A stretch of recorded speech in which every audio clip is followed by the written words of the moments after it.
여러분 송명희 시인을 기억하십니까?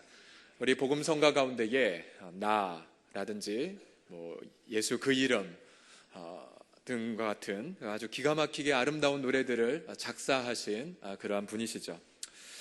특별히 저도 청소년 시절에 이분의 간증을 직접 보고 또 이분의 노래를 들으면서 이 땅에 있는 타락한 문화에게서 저를 지킬 수가 있었던 그런 방파제 역할을 하셨던 그런 분이십니다. 특별히 그분의 어린 시절은 불행 그 자체였습니다. 태어날 때 의사의 부주의로 그만 의사가 그 집게로 아기의 뇌를 잘못 집어서 손해를 다치는 바람에 뇌성마비 중증 장애인으로 그렇게 태어났습니다. 더군다나 아버지는 술과 담배와 과로로 병이 들어있고 어머니도 몸이 약해 아기에게 젖을 먹일 수가 없었습니다. 그래서 쌀가루 끓인 물로 젖을 대신하며 그렇게 고통 중에 어린 시절을 보냈습니다. 이분이 10살이 되었을 때에 어머니에게 다음과 같이 대들었습니다. 엄마는 아기를 자연유산도 잘하면서 왜 난 이렇게 낳았어? 나도 그렇게 유산해버리지 왜 이렇게 낳은 거야? 라고 엄마의 마음에 비수를 찔렀습니다. 더군다나 하나님을 향해 자신을 이렇게 지었으면서 아무것도 해주지 않는 하나님을 향해 원망과 그리고 불신을 하였고요. 급기야는 외로움과 답답함에 자살을 기도도 했습니다.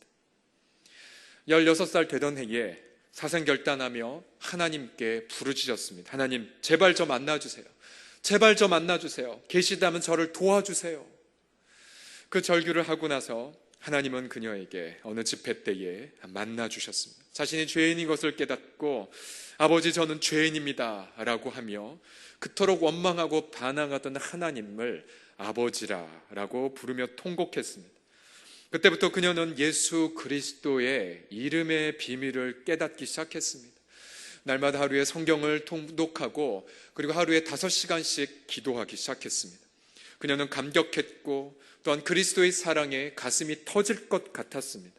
몸은 여전히 가눌 수 없었지만 그녀의 영혼은 누구보다도 자유로웠습니다. 노래할 때에 그녀의 음조는 다 틀렸지만 그러나 전율하는 감동을 듣는 이들에게 끼쳤습니다. 결정적으로 그녀가 불편한 몸으로 공평하신 하나님, 나 남이 갖고 있지 않은 것을 나 가졌느라고 노래할 때에 그 노래를 듣는 사람들은 눈물을 흘리며 자복하고 회개하는 역사를 경험했습니다. 그분이 지은 시 가운데에 그 이름이라는 찬양이 있습니다. 예수 그 이름 나는 말할 수 없네. 그 이름 속에 있는 비밀을, 그 이름 속에 있는 사랑을, 그 사랑을 말할 수 없어서 그 풍부한 표현 못해서 비밀이 되었네. 그 이름 비밀이 되었네. 우리 사랑하는 성도님들, 오늘 우리가 본문을 보면 이분이 만나서 변화를 끼치신 예수 그리스도 그분의 이름, 그분뿐만 아니라 이 땅에 있는 모든 수많은 많은 사람들을 지난 2000년 동안 변화시키셨던 바로 예수 그리스도 그분의 이름의 비밀이 무엇인지를 우리 가운데에 선포해주고 있습니다. 우리 사랑하는 성도님들, 바로 예수 그리스도 그분의 이름이 갖고 있는 비밀은 무엇이겠습니까? 본문은 이렇게 선포합니다. 첫 번째로 예수 그리스도 그분은 하나님이라고 선포합니다. 우리 요한복음 1장 1절과 2절을 함께 읽겠습니다. 시작. 태초에 말씀이 계시니라. 이 말씀이 하나님과 함께 계셨으니 이 말씀은 곧 하나님이시니라.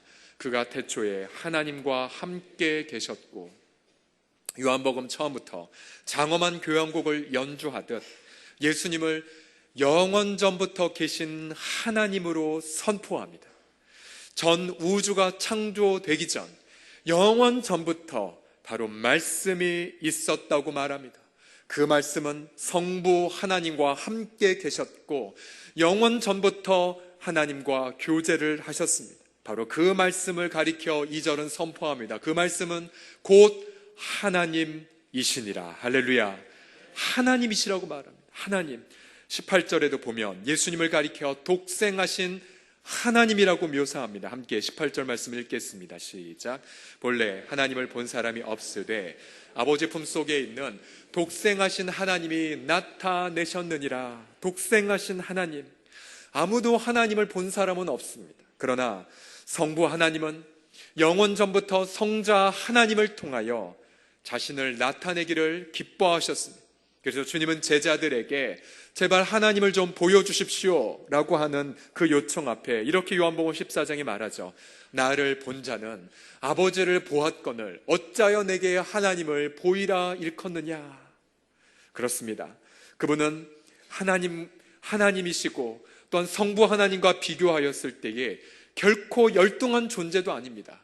빌립보서에서 사도 바울이 이렇게 말하고 있습니다. 우리 빌립보서 2장 6절 말씀을 함께 읽겠습니다. 시작. 그는 근본 하나님과 본체시나 하나님과 동등됨을 취할 것으로 여기지 아니하시고. 보십시오. 그는 근본 하나님과 동등하시나 본체시나 하나님과 동등됨을 취할 것으로 여기지 아니하셨다고요. 뭐라고요? 하나님과 동등하신 분. 교리에 보면 하나님과 권능과 영광에 있어서 동일하신 분이라고 말하고 있습니다. 그렇기 때문에 요한복음 1장은 그분을 가리켜 하나님이라고 선포하면서 요한복음 마지막 부분에 부활하신 예수님을 만난 도마는 그 앞에 엎드려 다음과 같이 고백합니다. 요한복음 20장 28절을 보면 도마가 대답하여 이르되 나의 주님이시요. 그 다음 뭐라고요? 나의 하나님이시라고요. 나의 하나님이시라고요. 그러므로 사랑하는 성도님들, 우리 예수님은요 하나님보다 열등한 분도 아니고 혹은 여호와 증인이 가르친 것처럼 천사도 아닙니다. 혹은 이슬람들이 가르친 것처럼 그저 위대한 선지자가 아닙니다. 바로 예수 그리스도는 영원 전부터 계신 하나님이시요, 그렇기 때문에 우리는 그분에게 합당한 예배와 합당한 경배를 바쳐야 함을 우리 성도님들 믿으시기 바랍니다.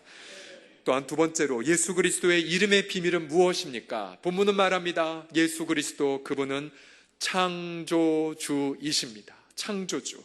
우리 3절 말씀을 함께 읽겠습니다. 3절입니다. 시작. 만물이 그로 말미암아 지은 바 되었으니 지은 것이 하나도 그가 없이는 된 것이 없느니라. 보십시오. 주님은 이 세상의 모든 만물을 창조하셨습니다. 눈에 보이는 것뿐만 아니라 보이지 않는 것들도 창조하셨습니다. 또한 우리도 그분의 형상을 조차 지음을 받았습니다. 그리고 주님은 창조하시고 나서 이 세상을 버린 것이 아니라 지금 이 순간에도 그분의 말씀의 능력으로 우주 만물과 이 역사를 주관하고 계십니다. 우리 히브리서 1장 2절과 3절 말씀을 함께 읽겠습니다. 시작. 또 그로 말미암아 모든 세계를 지으셨느니라. 이는 하나님의 영광의 광채시요 그 본체의 형상이시라. 그의 능력의 말씀으로 만물을 붙드시며. 그렇기 때문에 사랑하는 성도님들, 오늘 눈을 떴더니 태양이 떴습니까? 지구가 저절로 자전에서 뜬 것입니까? 그렇지 않습니다. 본문을 보십시오. 그분이 지금 이 순간에도 그의 능력의 말씀으로 만물을 붙들기에 그분의 말씀의 능력으로 지구가 자전하고 태양이 떠오르는 것처럼 보이고 지금도 그분의 능력의 말씀으로 온 우주 만물과 역사를 주관하시는 것. 그래서 바로 그분이 역사를 주관하시고 우리의 인생도 주관하시는 것을 믿으시기 바랍니다. 예수님이 창조주이시기에 풍랑을 만나 고통하는 제자들을 위해 바람과 파도를 말씀으로 잠잠케 하여 주셨습니다. 예수님은 창조주이시기에 병든 자를 향하여 말씀으로 그들을 고쳐 주셨습니다. 비록 병자가 여기 있지 않다 할지라도 말씀으로 원거리에 있는 병자들을 치유하시는 기적을 복음서를 통하여 보여주셨습니다. 심지어 죽은 지 나흘 된 나사로의 무덤에 가서 큰 소리로 나사로야 나오라 라고 선포하시자 나사로가 살아났습니다. 할렐루야. 만약 주님이 그때에 나사로를 빼먹고 나오너라 라고 말했다면 어떻게 됐을까요? 아마 이 땅에는 모든 시체들이 그날 일어나 돌아다녔을 것입니다. 그렇습니다. 이 땅에 죽었던 사람들, 그를 살릴 수 있는 것, 그것은 바로 창조주 하나님이 그들의 이름을 불러주셨기 때문이죠. 그래서 요한복음 1장 4절에 보면 바로 그분을 가리켜서 이렇게 선포합니다. 예수님은 생명의 빛이라고요. 생명의 빛이라고요. 그분이 우리의 창조주이시기 때문에 그분만이 우리를 다시 살리실 수 있음을 믿으시기 바랍니다. 사랑하는 성도님들, 이 시간 고통과 눈물 중에 혹시 나온 성도님들이 계십니까? 창조주이신 예수님께 그 문제를 들으십시오. 예수님이 말씀하시면, 창조주께서 말씀하시면 고난의 파도가 잠잠해질 것입니다. 고통의 폭풍이 멎어질 것입니다. 사막에서 강물이 솟고 바다가 갈라져 길이 보여질 것입니다. 왜냐하면 예수님, 그분은 창조주 하나님이시기 때문입니다. 할렐루야. 세 번째로, 예수 그리스도 그 이름의 비밀은 무엇입니까? 세 번째로, 예수님은 완전한 사람입니다. 완전한 사람. 저는 본문을 연구하고 묵상하면서 예수님이 창조주이시라는 사실에 너무나 벅찬 감격을 다시 경험했습니다. 그러나 본문은 그보다 더 놀라운 소식을 증거합니다. 창조주 하나님이 친히 사람이 되셨다고 선포합니다. 14절 말씀을 함께 읽겠습니다. 14절 시작. 말씀이 육신이 되어 우리 가운데 거하심에 우리가 그의 영광을 보니 아버지의 독생자의 영광이요 은혜와 진리가 충만하더라. 아멘. 말씀이요, 요한복음 1장에 따르면 처음부터 그가 하나님이셨고 또 만물을 창조하신 창조주이시고 그래서 사람들에게 생명이시고 빛이신데 그분이 14절을 보면 육신이 되셨답니다. 즉 사람이 되셨답니다. 사람이 되신 하나님, 사람이 되신 창조주, 사람이 되신 우리의 생명. 그분은 자신을 비우시고 죄인된 인간이 되셨습니다. 저는 성육신, 즉 하나님이 사람이 되셨다는 성육신의 진리, 이 신비는 그 어떠한 것으로도 다 표현할 수가 없지요. 아마 가장 그냥 비근한 하나의 예가 있다면 우리가 어느 날 집을 짓고 있는 길에 다니는 개미를 사랑해서 어느 날 제가 개미가 돼버렸습니다. 아니, 개미는 그나마 유익한 동물을, 곤충을 상징하지만 그보다 더 추악하게 어느 날 제가, 이 서경철 목사가 바퀴벌레를 사랑하여 어느 날 바퀴벌레가 되었다고 상상해 보십시오. 우리는 전능하신 하나님이 죄인된 사람이 된 것, 그리고 저주 아래 놓여있는 인간이 된 것, 우리가 저 천국에 가서 영원토록 성육신의 신비를 묵상하고 연구하고 궁구한들 우리는 결코 그 신비, 그리고 그 사랑, 그리고 그 은혜를 다 표현할 수 없습니다.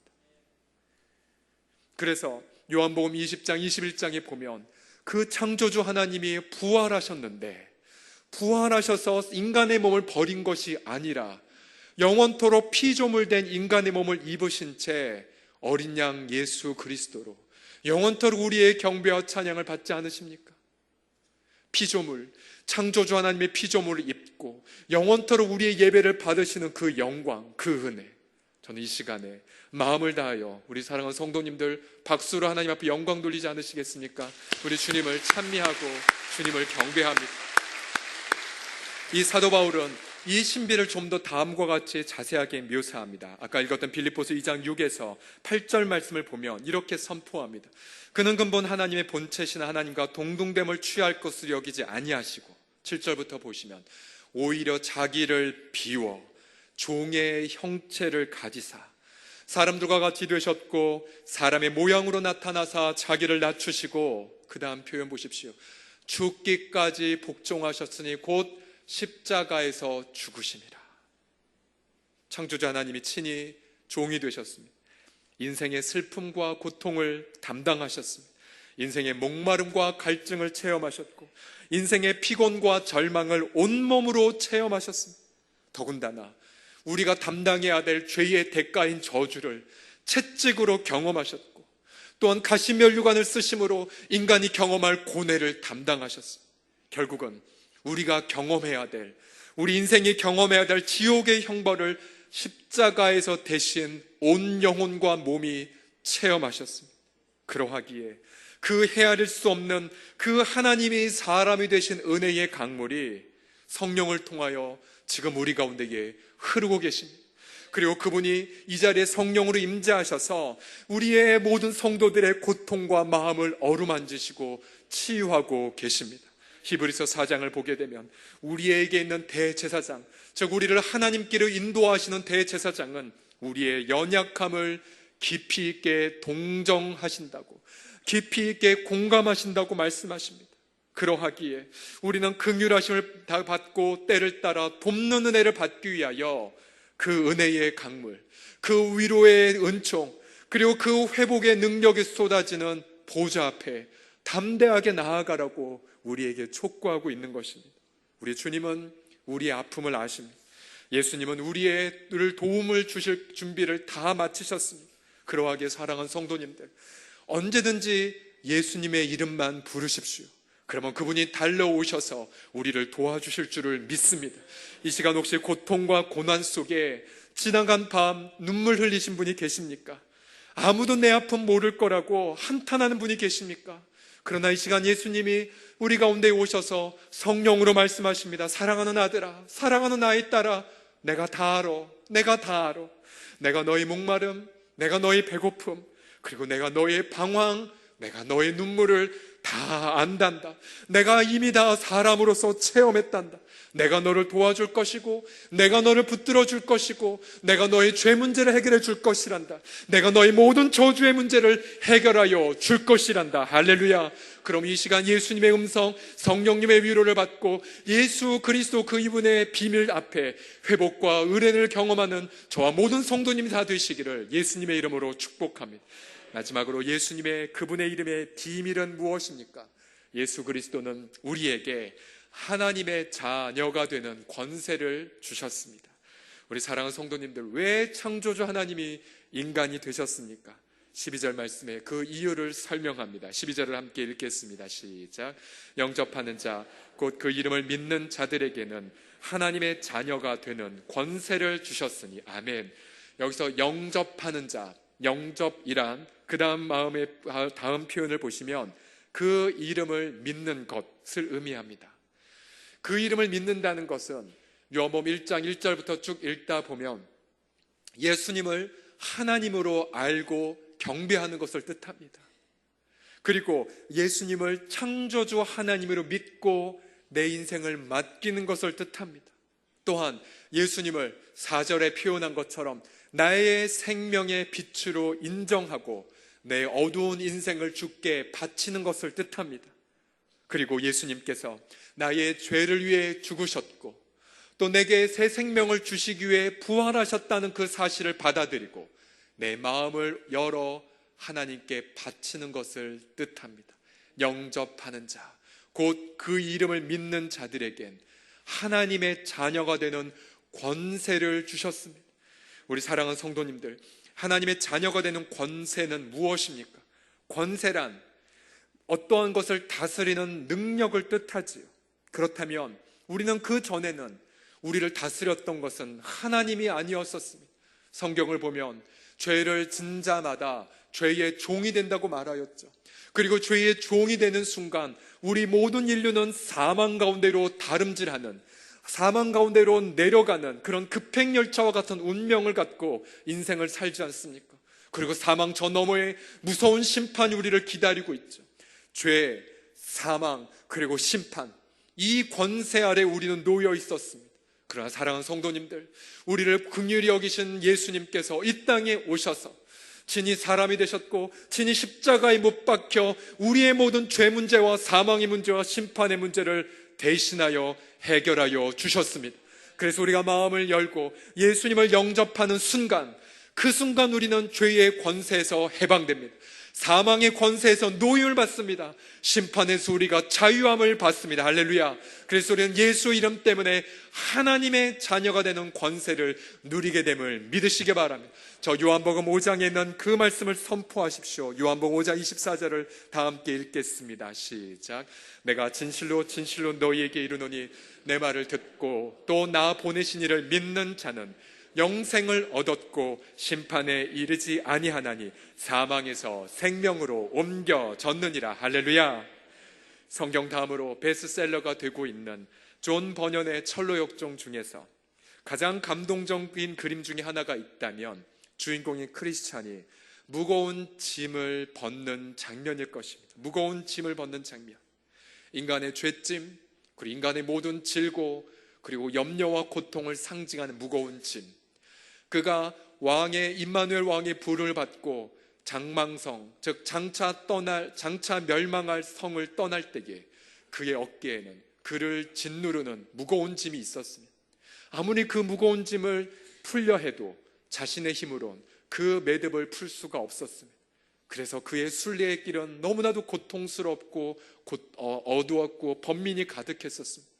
그러나 왕의 지시를 받고 저 나지막한 오름직한 동산 안에 있는 십자가를 바라봅니다. 그리고 십자가를 향하여 묵묵히 걸어갑니다. 십자가를 바라보고 내려갈 때에 그 십자가 밑에는 비어있는 무덤이 보였습니다. 그리고 크리스찬이 좀 더 용기를 내어 십자가로 다가가는 그 순간, 그렇게 자신의 힘으로 풀 수 없었던 매듭이 풀어지기 시작합니다. 그리고 그 무거운 짐이 자신의 어깨에서 풀어지면서 구르더니 저 비어있는 무덤 속으로 들어가 버렸습니다. 그리고는 무거운 짐을 벗은 크리스찬은 기쁘고 즐거운 심령으로 주님이 슬픔을 당하심으로 내게 안식을 주셨고 주님이 죽음을 당하심으로 제게 생명을 주셨나이까 찬양을 시작합니다. 그는 한참 동안 십자가를 응시하며 그리고 눈에서 눈물을 흘리며 하나님을 찬양합니다. 그때에 크리스찬에게 빛의 천사들이 다가와 그를 축복합니다. 평안할지어다, 내 죄사함을 받았느니라. 그러면서 한 천사가 그 더러운 누더기를 그에게서 벗기고 아름다운 옷을 입혀줍니다. 그에게 영원토록 보호를 상징하는 이마에 인을 쳐주고 또한 말씀이 적힌 두루마기를 줍니다. 그때 크리스찬은 3번 기뻐 뛰놀며 하나님을 이렇게 찬양합니다. 나의 죄를 지고 이렇게 멀리 왔다니, 여기 이르기까지 나의 고통을 면할 길 전혀 몰랐는데 이 얼마나 놀라운 곳인가. 여기가 내 행복의 시작인가. 여기서 내 짐이 굴러가는가.